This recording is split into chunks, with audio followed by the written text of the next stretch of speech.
मुर्शिदाबादमा हिन्दुहरूको नरसंहार सकेकै छैन। मुर्शिदाबादमा हिन्दुहरूको चिता सेलाकै छैन र पहलगाममा हामीले फेरि हिन्दुहरूको नरसंहार ब्रुटली भएको हामीले देख्न पायौँ। पुरा विश्व नै यो इन्सिडेन्ट लिएर दुखित छ र हामी तपाईँ पनि है दुखित छौँ। तर के हामी जहिलेको जस्तै घरको ड्रइङमा बसेर घर नगई चिया दोकानमा चिया पिउँदै या कुनै क्याफे या पब्लिक प्लेसेसमा हामी यो कुरालाई डिस्कस गरेर या म्याक्सिमम भन्दा म्याक्सिमम क्यान्डल लाइट रेलीको हिस्सा भएर यो कुरालाई यहीँ सकिने, फेरि एउटा ब्रुटली मर्डर नरसंहारलाई फेरि माफ गरेर अगाडि हिँड्ने। आज हामी हिन्दूको यही नै स्वभावको यही नै व्यवहारको फाइदा एडभान्टेज लिँदैछ। कसले र किन यो फेरि जनाउन जरुरत छैन। सबैले नै देखिरहेको छ मुर्शिदाबादमा के भइरहेको छ, बङ्गलादेशमा नजिकको राज्यमा के भइरहेको छ, पाकिस्तानमा के हुँदै आइरहेको छ, कश्मीरमा कश्मीरी पण्डितहरूको नरसंहार हामीले इतिहासमा पढिरहेका छौँ। इतिहासमा कम बेसी थियो, अहिले चलचित्रका माध्यमले फिल्मको माध्यमले हामीले त्यो कुराहरू बुझ्न राम्ररी बुझ्न र देख्न सकेका छौँ। हामीले फिल गर्न सक्छौँ।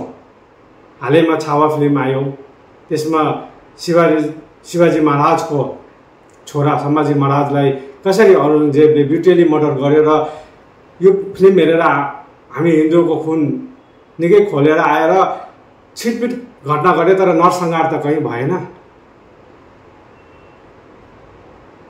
नरसंहार कहिले भएन। तर बारम्बार हिन्दूहरूको नरसंहार र हिन्दूको कत्लेआम कहिलेसम्म हामी सहने त? हाम्रो साइलेन्टको, हाम्रो व्यवहार, हाम्रो भाव सर्व सुखिना भवन्तु वासुदेव कुटुम्बकम को नाजायज फाइदा उठाउँदैछ।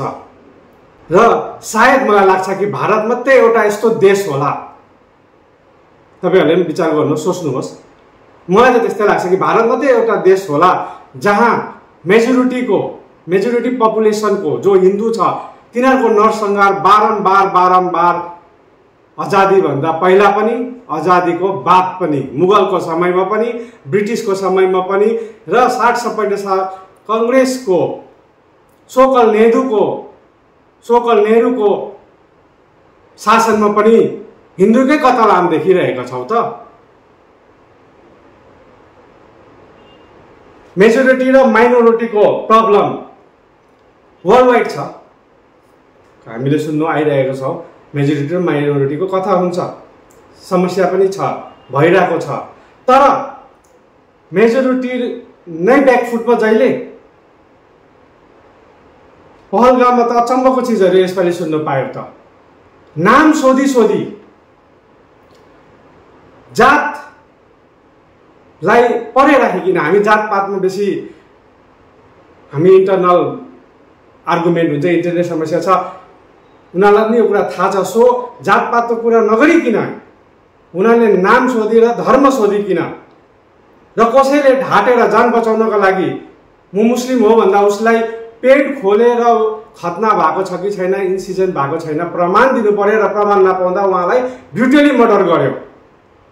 र एकजना हिन्दूको छोरी चेली बुहारीले मेरो हस्बेन्डलाई तपाईँले मारिसक्नुभयो भने मलाई मारौँ, म कसको लागि जिउनु भन्दाखेरि हाम्रो माननीय प्रधानमन्त्रीको नाम लिएर, एउटा देशको प्रधानमन्त्रीको नाम लिएर जात्यलाई भन्ने शब्दावलीको प्रहार गर्यो। कहिलेसम्म हामी सहने? मैले यहाँनिर हामी पनि उनीहरू जस्तै सेम टु सेम गरौँ भन्ने कुरा होइन, तर हामी सबैलाई पोलिटिकली प्रेसर दिनुपर्छ भन्ने पनि छैन नि त। हाम्रो भारतमा 4टा पिलर छ, एक्जिक्युटिभ, लेजिस्लेटिभ, जुडिसियरी र अर्को कमन म्यान हामी कमन म्यानको यति पावर छ कि हामी कुनै सरकारलाई शासन गर्न दिन सक्छौँ भने हामी झार्नु पनि सक्छौँ। तर यो सँगसँगै एउटा प्रेसर ग्रुप भन्ने पनि छ। हामीले आफ्नै आफ्नै घरबाट सोशल मिडियाको माध्यमबाट हामीले आफ्नो आफ्नो रिप्रेजेन्टेटिभ पार्लियामेन्टलाई हामीले भन्नुपर्छ, प्रेसर दिनुपर्छ कि अब सर्जिकल स्ट्राइकले हाम्रो काम चल्दैन, अब सर्जिकल स्ट्राइक गरेर हुँदैन। Bharat don't want surgical strike. Bharat now demand face to face strike for Pakistan, for Bangladesh र भारतमा बस्ने मुगल सोच राख्ने गद्दारहरूलाई फेस टु फेस स्ट्राइक गर्ने समय आयो। हामी दुईटै फ्रन्टबाट एक्सटर्नल र इन्टरनल थ्रेट दुईटैमा हामीले कडा प्रहार एकदम बाउन्स ब्याक गर्नुपर्छ। हामी अब खालि गफ गरेर सल्लाह गरेर क्यान्डल लाइट गरेर मात्रै काम बनिँदैन। हाम्रो यस्तै गति हुन्छ। हामी पनि कुनै दिन घुम्न जाउँला, कुनै दिन ट्रिटमेन्टको लागि मुर्शिदाबाद जाउँला या दुर्गापुर जाउँला या बर्धमान जाउँला, त्यहाँका आम मिठो छ भने ल्याउनु जाला, आमको पेटीमा आम नआएर हामी फर्केर आउनु। सो यो डर बोकेर हामी कहाँ जानु त? आफ्नै देशमा पनि सुरक्षित छैन, आफ्नो देशमा हामी सुरक्षित छैनौँ। हामी मेजोरिटीमा छौँ तर हामीले कहिले मेजोरिटीको अभिमान गरेन। अलिकति हिस्ट्रीमा जाँदा जब देश धर्मको नाममा बाड्यो तब पाकिस्तानमा त्यति बेला 23% हिन्दू थियो। अहिले गएर त्यो लेस देन 2 होला, तर 2.17 चाहिँ हामी अहिले लिटरली देख्छौँ। र जब बङ्गलादेशलाई हामीले एउटा अर्कै मुल्क बनाउनमा सहयोग गर्यो त्यति बेला त्यहाँ पनि हाम्रो हिन्दू पपुलेसन 23.1% थियो, तर अहिले त्यो पनि घटेर 7.95 र अहिले जुन यो गतिविधि हुँदैछ, जुन नरसंहार हुँदैछ, अझै हामी अन पेपर र अन नम्बर घट्दै जाँदैछौँ। वाइ? किन? यो सबैले सोच्ने विचार गर्ने मनन गर्ने कुरा हो। म घरिघरि फेरि पनि भन्छु कि घरमा चिया खाएर साथीसँग टी स्टलमा गएर क्याफेमा गएर गफ गर्ने या क्यान्डल लाइट बालेर हिँडेर मात्रै समस्याको समाधान हुँदैन। We have to talk on media, we have to pressurise our representative कि हामी आफ्नै देशमा कहिले सुरक्षित हुने त? कि हामी घुम्नु नजानु, आफ्नो आफ्नो घर, आफ्नो आफ्नो राज्यमा, आफ्नो आफ्नो सोसाइटीमै बाँधेर बस्नु? के यो कोभिड जिहाद हो? आफ्नै आफ्नै घरमा बसेर मात्रै सीमित बस्ने? कुनै चिजको लागि, एजुकेसनको लागि या टुरिज्मको लागि या मेडिकलको लागि हामी बाहिर नजानु? एउटा बिलको कुरा गर्छु है। हालैमा एउटा बिल पार्लियामेन्टबाट दुईटै हाउसेसबाट डिबेट एन्ड डिस्कसन, बिहानको 3-3 बजीसम्म डिबेट डिस्कसन चलेर र मेजोरिटी अफ भोटले पास भयो। सो हाम्रो कानुन त्यसरी नै बनिँदैछ। हामी त्यही पढ्दै आएको छौँ कि डेमोक्रेसीमा हाम्रो यसरी एउटा बिल पास गर्नुको लागि, एउटा बिल कानुन बनिनुको लागि यसरी दुईटा हाउसमा गएर, त्योभन्दा अगाडि इफ जरुरत छ भने जेपिसीमा गएर सबै कुरा भएर मेजोरिटीले पास हुन्छ र यो बिल पनि त्यसरी नै मेजोरिटीले पास गर्यो। ठिकै छ, एउटा विशेष या वर्गलाई, नेताहरूलाई या अपोजिसनलाई चित्त बुझेन, so they went to supreme court, जबकि उनीहरूलाई हाइकोर्ट जानुपर्ने थियो। पहिला पनि हिन्दू पक्षको पिआइएल गर्ने हाम्रो एडभोकेटहरू यो वक बिलको अगेन्स्टमा पिआइएल गर्दाखेरि सुप्रिम कोर्टले निर्देश दिनुभयो विथ अल ड्यू रेस्पेक्ट कि तपाईँहरू हाइकोर्टमा यसलाई गर्नुहोस्। तर फेरि जस्ट अपोजिट उहाँहरूले, त्यो विशेष एडभोकेट्सहरूले, त्यो विशेष नेताहरूले, सोकल सेकुलर नेताहरू, निष्पक्ष नेताहरूले पिआइएल गर्दा उहाँको सुनवाई भयो। त्यो विषयमा पनि ठिकै छ। जब सुनवाई हुँदैछ the matter is in the court.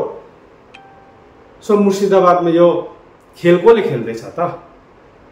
र यसमा हिन्दू पपुलेसनको के दोष छ? आज राम्ररी अगर अध्ययन मनन गर्ने हो भने जुन 232 सायद if I am not numerically correct, please correct है, कि 232 भोट पर्यो अगेन्स्ट द बिल। सो 232 मा त हिन्दूहरू नै ज्यादा थिए नि त, 90 एन्ड एबोभ% हिन्दूहरूको थियो भन्दा हिन्दूहरूको के गल्ती छ? मुर्शिदाबाद आजमा आफ्नै देशमा हामी रिफ्युजी भएर आफ्नै देशमा हामी पलायन गर्दैछौँ। योभन्दा दुःखद, योभन्दा आश्चर्यचकित अचम्मको कुरा केही पनि छैन कि मान्छे अर्काका देशबाट अहिले बङ्गलादेशमा हिन्दूहरूलाई नरसंहार हुँदैछ, उनीहरू भागेर हाम्रोमा आयो भने हामी बुझ्न सकिन्छौँ, फाइन। तर आफ्नै देशमा हामी पलायन गर्दैछौँ। We responsible for this. हाम्रो यो सोकल नेताहरू, सोकल बुद्धिजीवीहरू, सोकल एक्टर्सहरू कहाँ छ त? Where are they? Rahul GHANDY Gandhi, alias Pappu, Akhilesh पङ्चरवाला, आफूलाई बहुत ठुलो समाजवादी भनिन्छ, खुजलीवाल, कन्हैयालाल, स्टेलिन हरू जस्तो कहाँ छन् आज? उनीहरूको मुखमा कसले ताला लगायो त? मुगल साम्राज्यबाट के उनीहरूलाई फरमान जारी भयो कि तपाईँहरू यसमा बोल्नु हुँदैन है? भारत जस्तो देशमा जो विश्वले भन्छ कि it is one of the strongest and best place, safe place to live, उनीहरूलाई इन्टोलरेन्स हुन्छ। इन्टोलरेन्स त हिन्दूले सहिरहेको छ, मुगल कालमा पनि सहेर आयो, फेरि सबै कुरा भुलेर परिवारकै हिस्सा हो, सँगै अब अगाडि बढ्नुपर्छ। ब्रिटिस आयो, ब्रिटिसले पनि इन्टोलरेन्ट गर्यो, फेरि हामीले सहयो। आज हामी ब्रिटिसहरूलाई जो पनि इन्डियामा आउँछ या जान्छ, हामी एज अ फ्रेन्ड परिवारकै रूपमा आदर सत्कार गर्छौँ। सो हामी त ठुलोभन्दा ठुलो कुरा, नरसंहार, अत्याचार सहेर हामी अगाडि बढ्ने, सबैलाई लिएर अगाडि बढ्ने, वासुदेव कुटुम्बकमको राग पाठ हामी यत्रो अत्याचार भएपछि पनि पढाएर त्यसरी नै अगाडि बढाएर हिँड्ने, व्यवहार गर्ने है। र आज हामीलाई नै हिंसक भन्ने प्रभाव स्टेटमेन्टहरू है, हिन्दू के भन्छ भाइरस अरे, हिन्दू इन्टोलरेन्स अरे है, र हाम्रै देशमा कसाबलाई सपोर्ट गर्ने मान्छेहरू है छन्। सो हाम्रो दुश्मन बाहिर छैन, हाम्रो दुश्मन हामीभित्र नै छ। इतिहास गवाह छ कि हाम्रो दुश्मन बाहिर छैन, हाम्रो दुश्मन हाम्रै भित्र छ। र अब मैले अघि नै भने, हामीलाई अहिले फेस टु फेस प्रहार गर्नु छ, बाहिरको दुश्मनलाई पनि भित्रको दुश्मनलाई पनि। किनभने भगवत गीतामा पनि यो पाठ लेखेकै छ, भगवत गीतामा पनि यो भनेकै छ कृष्ण भगवानले कि अत्याचार गर्नुभन्दा अत्याचार सहनु महापाप हो, अत्याचार गर्नुभन्दा अत्याचार सहनु महापाप हो। र आज यस मञ्चबाट म सबैलाई आह्वान गर्न चाहन्छु कि तपाईँहरू जहाँ हुनुहुन्छ प्रेसराइज गर्नुहोस् आफ्नो आफ्नो रिप्रेजेन्टेटिभहरूलाई, युट्युबरहरूलाई, इन्फ्लुएन्सरहरूलाई यस विषयमा कुरा राख्नु भन्छु। जति पनि ब्युरोक्रेट्सहरू छ उहाँहरूलाई इमिडिएट एक्सनको माग गर्छु म। सो यति भन्दै, रिस त पुरा छ, तर हामी रिसलाई कन्ट्रोल गरेर अगाडि बढ्ने समुदायबाट छौँ। तर हाम्रो रिस हतियार उठाएर होइन, हाम्रो रिस एक्सन लिएर, र सरकारले एउटा निर्णायक पाइला चाल्नुपर्छ। अब धेरै भयो।